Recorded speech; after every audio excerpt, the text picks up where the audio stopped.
So guys, the shortest players to ever play in the NBA in the last 25 seasons are players Spud Webb, Earl Boykins, and Muggsy Bogues. Now, all of these players played on an average of 14 seasons in the NBA, and I'll definitely say that each of these players cemented themselves as a prototypical legend in the sport of basketball. Now, on the other hand, the tallest players to ever play in the NBA were players Taco Fall, Manute Bol, and George Marason, if I'm saying his name right. Now, the difference is that all of these players, the tallest players to ever play, they played on an average of 7 seasons in the NBA. It's crazy. The difference between the shortest players to ever play and the tallest players to ever play is literally night and day, twice as long. Now, why, you might ask? I feel like the simple answer is injuries. Players that are taller, I feel like they just have a higher chance of getting hurt just because of their bones, the way that they are developed, and they're just subject to having more knee problems, which we do see time and time after again. Now, the 2023 NBA draft is slowly approaching, and in this draft, you guys know there's a player that everybody and their mama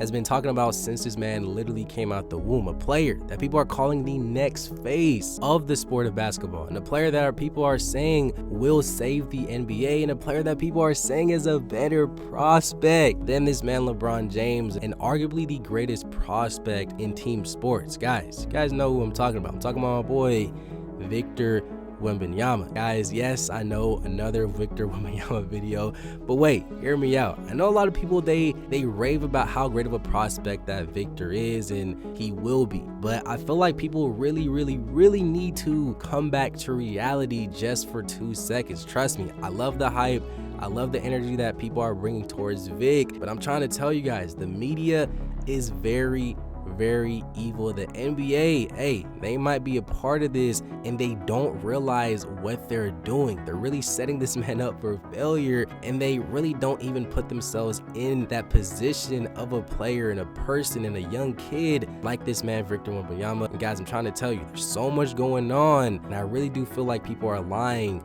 to you about this man Vic.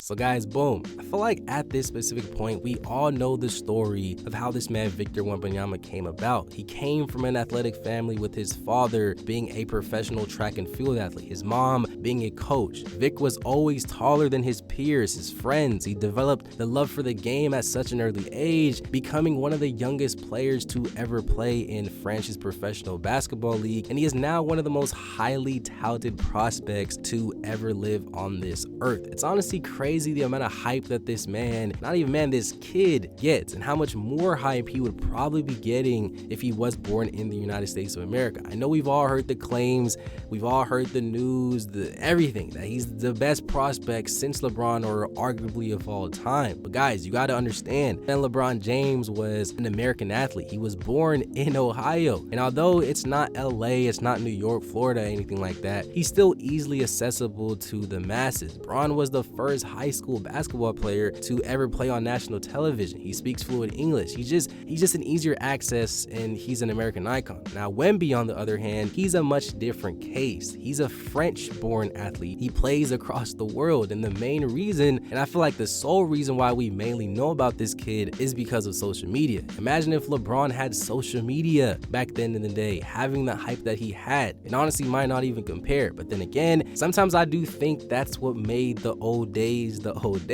and I feel like it made players seem a lot better than what you would actually think. I don't know, I may be old, but for those who remember, tell me if you agree with what I'm about to say. I feel like back then you only knew about players if they were on television, or if you heard about a player from a friend and from a friend. Essentially, you really couldn't even put a face to a person unless you saw that person on television. So I feel like it made things or players seem a lot better or worse than how you imagine. You literally would have to use your imagination to describe a player. For example, whenever Yao Ming came into the NBA, he was a foreign player coming into the NBA, which is an American game, and he was like, what, 7'5", 7'6", so the hype surrounding this man Yao Ming was insane. I'm trying to tell you, if you remember back then, it was insane, and I'm only imagining if Victor Wembanyama was getting recruited back in the day as a 7'4", 7'5" player that's light-skinned, that can move and play like a guard. I don't know, I think as crazy as it sounds, the hype probably would have been even more insane seen back then. But guys, tell me if you guys understand what I mean. But like I said at the beginning of the video, I really do feel like people in the NBA are really setting this kid up to fail. Just all the pressure that they're putting on this kid. We see this time and time after again, especially most recent with this man Zion Williamson. People are saying he was the next face of the league. He's getting the most hype since LeBron James. And now that he's down bad, now that he's hurt, everybody essentially is turning against him, calling him a bust, saying that he's stealing money. He doesn't want to play for his team and the New Orleans Pelicans and whatnot. Everybody's just consistently bashing him. And I'm praying to God that's not something that does happen to this man, Victor Wembanyama. Like I said, the hype that is surrounding this kid, everybody's showing him love. Everybody's saying he's a savior for the San Antonio Spurs franchise. And this kid hasn't even played a game. Imagine if this kid, Victor Wembanyama, doesn't perform. Imagine if he gets hurt.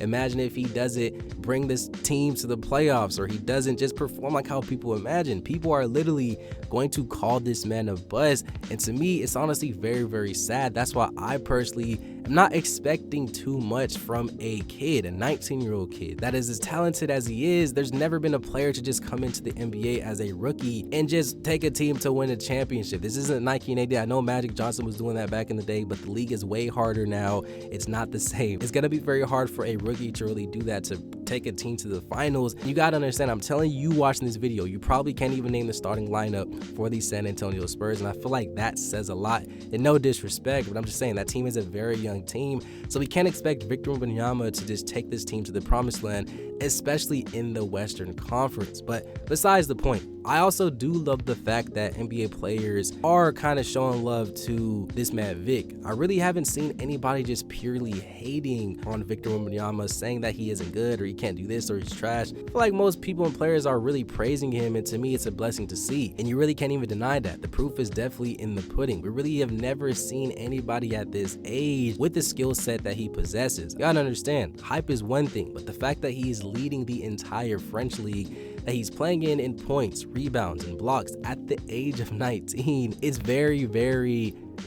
impressive. And mind you, the game is a lot harder to play overseas. Anybody who's played or understands the game of basketball will tell you the same thing. And there's a reason why Luka Doncic said it was way easier to score in the NBA. And Vic even stated that as well, saying that it complements his game a lot more just because of the floor of just how much is spaced out. If you even dive a bit deeper into Victor Wembanyama's game, I would say that his biggest strengths are definitely his defensive ability to protect the rim, his second step to make putback dunks, and his ability to rebound the ball. I know a lot of people rave about his game without even watching it, but I would say that these definitely are his biggest strengths. If you watch Victor, at the very least, if he ends up being an offensive bust, I think he could very well be a great overall defender, not just a rim protector. I mean an overall defender. Vic has the ability to guard players in the perimeter, even faster guards, and the fact that he has an 8-foot wingspan, it just allows him to recover to protect the basket if he ever gets beat off the dribble. I've seen it time and time after again. The fact that he can guard out there in perimeter, it just makes him very, very special. And of course, the rim protection, being 7'5" with his wingspan, it's going to be hard for anybody to finish around the rim, you know, going up against this man Vic. And I think the fact that he played soccer growing up as a goalie is definitely transferred over to basketball. I also love that anytime that he misses or a teammate misses, he has the ability and the knack to grab offensive boards in any type of scenario. Even whenever he attacks, he misses. His second step is just insane, to where he grabs, put back, dunks at an incredible rate. I think overall on both sides, Vic can definitely do it all. Of course, he still needs improvement on his shot making ability, especially off the dribble and even in the open space, but he's a young player. He's going to improve. This man Wemby shot 47% overall from the field and 27% from three this past season, and I feel like people describe or say Vic can shoot the ball and they think he's like a Kevin Durant or a Stephen Curry, when that's just not the case. Vic still needs a ton of improvement on shooting the ball, and although he can definitely knock shots down, especially whenever he's in a microwavable streak, I would still say I still think that we do need to pump the brakes on saying he's this prolific shooter. In regards to his overall game, I do feel like there's just a lot of people that are right about his game, but then there's a lot of people who aren't right about his game. I think overall his game is one that we need to take time on, and to not expect him to just come into the league torching everybody off the dribble, averaging 30 points a game. realistically, I can see Vic averaging, in that 17 to 20 points a game range, possibly leading the league in rebounds with 12 or 13, and also with 5 blocks a game. I generally have more hope in his defense than actually his offense. And I would also love the fact that he will be playing for the San Antonio Spurs and he will develop nicely in that culture. I don't think there's a better place that he honestly could have went to. I've never seen a player from the Spurs go into the Spurs and just come out and leave trash. I think any player that goes to this franchise is gonna always be a better player than when they came in. The Tim Duncans, the Kawhi Leonards, the Tony Parkers, Jamal Murrays. I think Victor Wembanyama is definitely next in line. Now, like I said earlier, I'm not ready to say that the Spurs are ready to compete for a title or anything like that. I still think we have to give them some time to develop. Y'all gotta understand, the Spurs are in the Western Conference. This is not, the Eastern Conference. This isn't a cakewalk. This isn't the 1980s, the 70s, the 90s, even the 2000s. Who is the San Antonio Spurs gonna make it over? The Nuggets. Guys, that's one team. The Grizzlies, the Lakers, the Sacramento Kings now, the Warriors, the Pelicans. Guys, I can go on and on and on. So yes, trust me, the hype is definitely cool, but sometimes you got to come back to reality. There's no way that I'm taking Trey Jones, Vasco, Keldon Johnson over a lot of these guys. They have to prove themselves too, and Wemby also has to prove himself to the NBA as well. This is the NBA. This isn't the French league. As good as they are over there, trust me, he's going to have to guard the best players and score on the best players every single night. The players that he's playing against are trying to feed their family. They're not going to let a random guy across the world come in and just take over, and you got to earn every single bucket that you're going to get into the league, and I don't think people understand that. Guys, I'm more than praying for this man, Victor Wembanyama, to have a solid career in the league. I think he will, though. The only thing that can really stop him, in my personal opinion, from being a prolific player is injuries. Literally, that's it. The worst that he can be, like I said, is a great all-time defender, but only time will tell. I just don't want him to be a player that only plays 7 seasons in the NBA. I think he's better than that, and this is why it's just hard for me to bet on these types of players. But at the end of the day, I'm wishing for the best for Wemby in his basketball career. Guys, you watching this video, I do want to know your overall opinions on Victor Wembanyama, your overall thoughts. I think this is my first video that I've actually made on this kid. Guys, let me know if you guys want more Victor Wembanyama videos. Let me know what you guys think down below. Smash the like button, subscribe to the channel, do all that fun stuff. We're on the road to 30K. Hey, I thought it being said, guys, thank you for watching. It's been another episode of Juice Made TV. Peace.